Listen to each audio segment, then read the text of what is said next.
Breaking news. Pakistan army chief Asif Munir యొక్క ఆచూకీ తెలిసింది. నిన్నటి వరకు కూడా అసలు ఆసిఫ్ మునీర్ ఏమైపోయాడు, తను చనిపోయాడా, పాకిస్తాన్ వాళ్ళు అతన్ని చంపేశారా? ఎందుకంటే అక్కడ ప్రజలు తిరుగుబాటు చేస్తున్నారు. ముఖ్యంగా ఆర్మీ సైన్యం కూడా అతని పైన చాలా కోపంతో ఉన్నారు. ఎందుకంటే లేని పోనీ కూడా పెట్టి భారత్తో నువ్వే యుద్ధం తీసుకొచ్చావు, ఇష్టాసారంగా భారత్ గురించి మాట్లాడుతాను, వాళ్ళందరూ కూడా అతనిపై తిరగబడ్డారు. తర్వాత వాళ్ళ ఆర్మీ యొక్క జాబ్ కి రిజైన్ చేసి రాజీనామా చేసి వాళ్ళ ఇంటికి వెళ్ళిపోయారు. దాదాపు ఒక బెటాలియన్ లో 4500 మందిలో 250 మంది మానేశారంటూ కూడా ఒక వార్త లేటెస్ట్ గా వచ్చింది ఈ రోజు. అయితే మరి ఆసిఫ్ మునీర్ ఆచూకీ ఈ రోజు తెలిసిందంటూ, అతను ఎక్కడో ఆర్మీ సైన్యానికి మోటివేషన్ స్పీచ్లు ఇస్తున్నట్టు, తన గురించి మొత్తం కూడా బయటకు వచ్చిందంటూ కూడా ఒక వార్త వెలుగులోకి రావడం జరిగింది. ఒకసారి దీని గురించి మనం తెలుసుకునే ప్రయత్నం చేద్దాం. మా ఆదిత్య లైన్ లో ఉన్నారు. ఆదిత్య, చెప్పండి, ఏంటి ఆసిఫ్ మునీర్ ఆచూకీ తెలిసిందా? ఈ బంకర్ లో దాక్కున్న ఆసిఫ్ మునీర్ బయటకు వచ్చాడా? మరి భారత్తో యుద్ధం చేయడానికి అతను సిద్ధంగానే ఉన్నాడా? మరి అసలు ఎక్కడా కూడా తను కనిపించట్లేదు, ఎక్కడా కూడా తను వినిపించట్లేదు. ఈ రోజు వరకు కూడా తన మాటలు చాలా దారుణంగా మాట్లాడాడు భారత్ గురించి.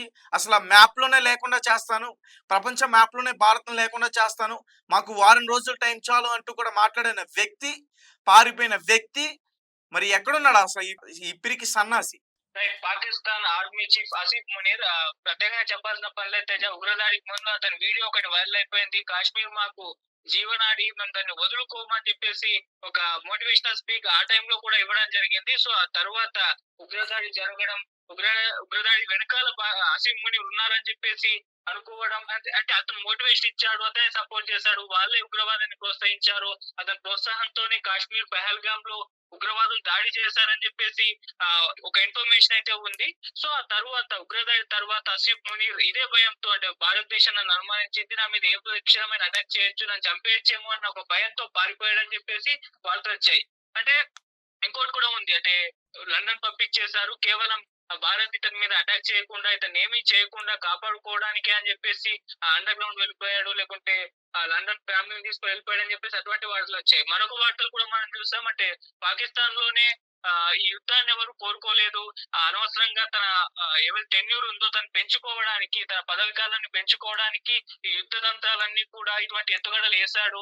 దీనివల్ల ఇప్పుడు మొత్తం పాకిస్తాన్ ఇబ్బందుల్లో పడిపోయింది. యుద్ధం వస్తే అతనే ఆర్థిక నష్టం ఉంది, సంక్షోభంలో ఉన్నాం, మళ్ళీ ఇప్పుడు యుద్ధం అంటే మళ్ళీ ఇంకెంత సంక్షోభానికి గురైపోతామని చెప్పేసి పాకిస్తాన్ ప్రజల్లో ఒక అభిప్రాయాలు వచ్చాయి. సో వాళ్ళ దగ్గర నుంచి తిరుగుబాటు వచ్చింది, నిరసనలు వెల్లువెత్తిన నేపథ్యంలో ఇక్కడ నుంచి ఎంత ఎఫెక్ట్ పడుతుందో అని చెప్పేసి ఆసిఫ్ మునీర్ కనపడకుండా పోయాడని చెప్పేసి అలా వార్తలు రకరకాలుగా ఇతని గురించి స్పెక్యులేషన్ స్టోరీస్ అయితే వచ్చాయి.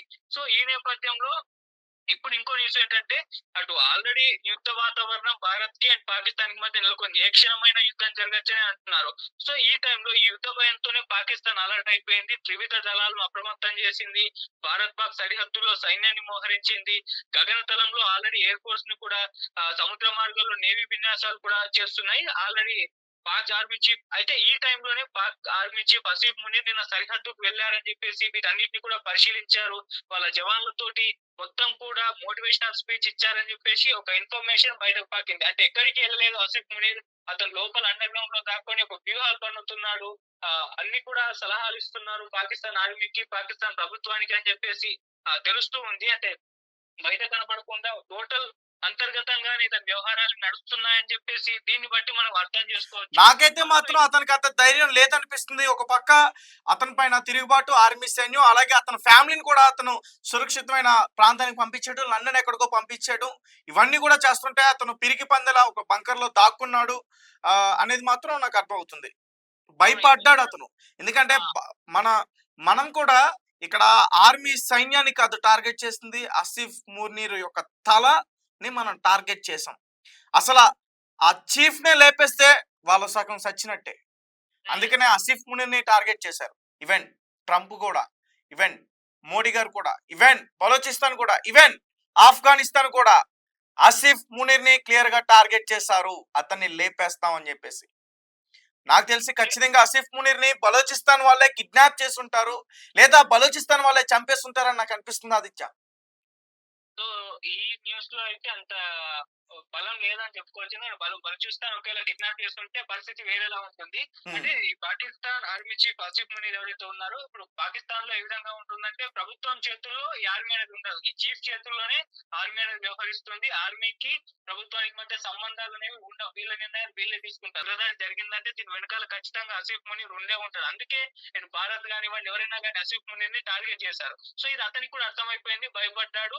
సో కొన్ని రోజులు అండర్ గ్రౌండ్ వెళ్ళిపోయి కింద నుంచి ఏదైనా ప్లాన్ చేసుకుందాం అని చెప్పేసి ఈ విధంగా ఇన్ని రోజులు కనబడకుండా పోయాడు. ఇంకో న్యూస్ కూడా వచ్చింది, శ్రీలంక వెళ్ళిపోయాడు. శ్రీలంక నుంచి ప్లాన్ చేస్తున్నాడు భారత్ పైన ఏ విధంగా దాడి చేయాలని. ఎందుకంటే అక్కడ ఎల్టీటీ అంతకుముందు ఉండేది లిబరేషన్ వాళ్ళు. సో వాళ్ళతో కలిసి భారత్ మీద అటాక్ చేద్దామన్న ఒక ప్లాన్ చేశారని చెప్పేసి కూడా ఒక న్యూస్ అయితే బయటకు వచ్చింది. సో ఒకవేళ అదే చేస్తే గనక పాకిస్తాన్ ఆర్మీ చీఫ్ తన చేతకానితనం మనకు అర్థం అవుతుంది. అవును, అక్కడే ఒకవేళ అదే నిర్ణయం తీసుకుంటే ఆ నిర్ణయం గురించి బయటకు వస్తే పాకిస్తాన్ ఓడిపోయినట్టే. అవును. యాక్చువల్ గా పాకిస్తాన్ లో ఎప్పుడైనా ఇటువంటి పరిస్థితులు వచ్చినప్పుడు వాళ్ళ జనరల్ వాళ్ళ చీఫ్లు ఎప్పుడు కూడా వాళ్ళ ఫ్యామిలీని బయట దేశాలకు పంపించేయడం, వీళ్ళు కూడా అండర్ గ్రౌండ్ కొంతకాలం వెళ్ళిపోవడం, భయపడి ఈ విధంగా ముందు నుంచే చేస్తున్నారని చెప్పేసి కూడా తెలుస్తుంది. గతంలో కూడా చేశారు. ఇప్పుడు ఈయన కూడా అదే పద్ధతిలో వ్యవహరించాడు. అంటే పాకిస్తాన్ లో మనం పరిస్థితులు చూస్తున్నాం. ఒకవైపు ఏమో బలూచిస్తాన్ నుంచి వాళ్ళు మిలిటెంట్లు వాళ్ళు యుద్ధం చేస్తున్నారు పాకిస్తాన్ ఆర్మీ తోటి. మరోవైపు తాలిబాన్లు ఇప్పుడు మళ్ళీ భారత్ తననే టార్గెట్ చేసి మళ్ళీ యుద్ధం జరిగే అవకాశాలు కనిపిస్తున్నాయి. ఈ విధంగా మూడు వైపుల నుంచి కమ్ముకపోవడంతో అతనికి ఏం చేయాలో అర్థం కాక ఈ విధంగా అండర్ గ్రౌండ్ వెళ్ళిపోయాడని చెప్పేసి కూడా వార్తలు అయితే వస్తున్నాయి. Right, thank you Aditya. So guys చూస్తున్నారు కదా, ఆసిఫ్ మునీర్ దొంగలాగా దాక్కుని భారత్ పై యుద్ధానికి సన్నాహాలు చేస్తా ఉన్నాడట. మరి మరి ఒక పక్క ఇతని గురించేమో ఒక హీరో రేంజ్ లో ఎలివేషన్స్ ఇస్తున్నారు అక్కడ ఉన్న మినిస్టర్స్ కానీ ఇతను అక్కడ ఉన్న గవర్నమెంట్ మాట వినట్లేదు. వాళ్ళు మాత్రం ఇతను తెగ పొగిడేస్తున్నారు. ఎందుకంటే ఇతను భారతదేశంలో ఉన్న అయోధ్య రామాలయాన్ని కూల్చి అక్కడ బాబ్రీ మసీద్ ని నిర్మిస్తారంట. దీనికి ఈయన ఫస్ట్ ఇటుక శంకుస్థాపన అంటాం కదా, ఇతనే పెడతాడంట. అసలు ఈ పాకిస్తాన్ లోనే కనిపించట్లేదు, శ్రీలంక పారిపోయాడని చెప్తున్నారు. భారత్ తో డైరెక్ట్ గా ఎదురుగా యుద్ధం చేసే సత్తా లేదు ఇతనికి. ఎక్కడికో శ్రీలంక పారిపోయాడు, లేకపోతే బంగ్లాదేశ్లతో చర్చలు జరుపుతారు, లేదంటే చైనాలతో చర్చలు జరుపుతారు, ఆఫ్ఘనిస్తాన్ కాలు పట్టుకుంటారు, బలూచిస్తాన్ వాళ్ళని మొక్కుతారు వాళ్ళకి, మాకు ఇలాంటి టైంలో మా తోడు ఉండండి అని. ఎందుకంటే బలూచిస్తాన్ వాళ్ళు సెపరేట్ అవ్వాలని చెప్పేసి వాళ్ళు కోరుకుంటారు. వీళ్ళపైన యుద్ధానికి వాళ్ళు సిద్ధంగా ఉన్నారు. మరి ఇలాంటి వ్యక్తి భారతదేశంలో అడుగుపెట్టి అది అయోధ్య రామాలయాన్ని కూల్చి బాబ్రీ మసీద్ కడతారంట. ఇలాంటి కథలు పడుతున్నారు వాళ్ళు. సో మనకి క్లియర్ గా అర్థం అవుతుంది. నాకు తెలిసి బలోచిస్తాన్ ఆర్మీ ఇతన్ని ఏదో ఒక చేసే ఉంటది. ఆ విషయం మనకి బయటికి చెప్పట్ల. ఖచ్చితంగా బలోచిస్తాన్ ఆర్మీ చేతులు ఇతను అంతం అయిపోయి ఉంటాడని నాకు అనిపిస్తుంది. ఒకవేళ అదే జరిగితే, ఆ విషయం కాస్త బయటకు వస్తే వీళ్ళ ఆర్మీ సైన్యం వెనక్కి తగ్గే అవకాశం ఉంది, భయపడే అవకాశం ఉంది. ఎందుకంటే భారత్తో యుద్ధం అంటే అంత తేలిక కాదు. భారతదేశంతో యుద్ధం చేస్తే వాళ్ళకి మరణం తప్పదన్న విషయం అక్కడ ఉన్న సైనికులకి తెలుసు. అందుకనే వాళ్ళందరూ కూడా వాళ్ళ ఆర్మీ యొక్క జాబ్ కి రాజీనామా చేసి వాళ్ళ ఇంటికి వెళ్ళిపోతున్నారు. ఉన్న బ్రతికిన ఈ 4 రోజులు కూడా ఆ కుటుంబంతో సంతోషంగా గడపొచ్చు అని చెప్పేసి వాళ్ళు అక్కడికి వెళ్ళిపోతున్నారు. అలాగే కొంతమంది రివర్స్ అవుతున్నారు, మీకు అవసరం అని చెప్పేసి.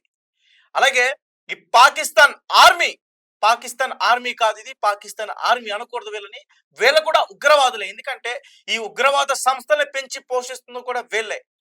వచ్చిన డబ్బంతా కూడా ఆ ఉగ్రవాదుల సంస్థకే పెట్టడం, దాని ద్వారా ఆయుధాలు అవి ఇవి అన్ని కూడా కొనుక్కోవడం, దాంతో దాడులు చేపించడం, ఇదే సరిపోతుంది. అక్కడ ప్రజలు ఏమవుతున్నారు, అక్కడ ప్రజల ఆర్థిక పరిస్థితి ఎలా ఉంది ఏంటి అనేది మాత్రం వీళ్ళకి అవసరం లేదు. అందుకే ఈరోజు పాకిస్తాన్ మొత్తం కూడా ఆకలి బాధతో అక్కడ ప్రజలు చనిపోతున్నారు. ఒక పక్క ప్రజలు ఎటువంటి స్థితిలో ఉన్నారో తెలిసి కూడా ఇతను పారిపోయి తలదాచుకున్నాడంటే అర్థం చేసుకోండి. ఇతనేదో పెద్ద సన్నాహాలు చేస్తున్నాడు, ఇతనేదో పెద్ద మ్యాప్ వేసేస్తున్నాడు, ఇతనేదో భారత్ పైన ఒక పెద్ద యుద్ధం చేసేస్తున్నాడు. ఇదంతా కూడా లేదు. ఇతన్ని బలోచిస్తాన్ వాళ్ళు కిడ్నాప్ చేస్తుంటారు, లేదంటే బలోచిస్తాన్ వాళ్ళ చేతిలో ఇతను ఖచ్చితంగా మరణించే ఉంటాడు. ఒక 2 రోజులు వెయిట్ చేయండి, ఇతని గురించి ఖచ్చితంగా మనకు ఒక నిజాన్ని వాళ్ళు ఖచ్చితంగా రిలీజ్ చేస్తారు. అలాగే ఒక పక్క పాకిస్తాన్ సైనికులు ఏడుస్తున్నారు, భారత్తో యుద్ధం అవసరం అని చెప్పేసి ఏడుస్తున్నారు. వాళ్ళు ఏదో భారతదేశం యొక్క గొప్పతనాన్ని చాటడానికి నేను చెప్పట్లే. ఒకసారి వీడియో ప్లే చేస్తాను, ఒకసారి మీరే చూడండి.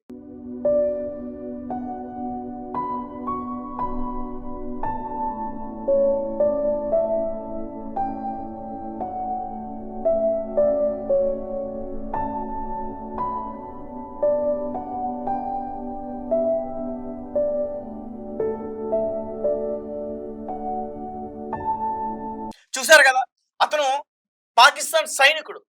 ఈ యుద్ధం ప్రకటించిన తర్వాత భారతదేశం అతను ఏడుస్తున్నాడు. ఆ అంటే ఏ రకంగా అంటే, మోదీ సాబ్ మీతో మాకు యుద్ధం వద్దు, మాకు భారత్ ముద్దన్నట్టున్న వాళ్ళ సంగతి. ఏదేమైనప్పటికీ మనం ఈ నిర్ణయం మాత్రం తీసుకున్న తర్వాత, వాళ్ళతో యుద్ధం చేయాలి అనే నిర్ణయం తీసుకున్న తర్వాత వెనక్కి తగ్గేదే లేదు. ఎందుకంటే మనం ఒకటే, మనది ఒకటే. ఎందుకంటే 26 ప్రాణాలు వాళ్ళ చేతిలో బలికొన్నాయి. సో కాబట్టి ఆ ఉగ్రవాదుల్ని, ఆ ఉగ్రవాద సంస్థలు పెంచి పోషించిన ఆ పాకిస్తాన్ ఆర్మీని వదిలే పరిస్థితే లేదు. పిఓకే మనదే, కాశ్మీరు మనదే. కుదిరితే పాకిస్తాన్‌ను కూడా దోచేసుకుంటాం. భారతదేశంతో అంత ఈజీ కాదు. ఇది మాత్రం వాళ్ళు ఖచ్చితంగా గుర్తుపెట్టుకోవాల్సిన అవసరం అయితే ఉంది. నేను ఎందుకు ఇంత బలంగా చెప్తున్నానంటే, ఇక్కడ మన భారతదేశంలో బ్రతుకుతూ సిగ్గు లేకుండా, జ్ఞానం లేకుండా, మన ఉప్పు తింటూ, మన అన్నం తింటూ పాకిస్తాన్‌కి పనిచేస్తున్న కొన్ని కుక్కలున్నాయి.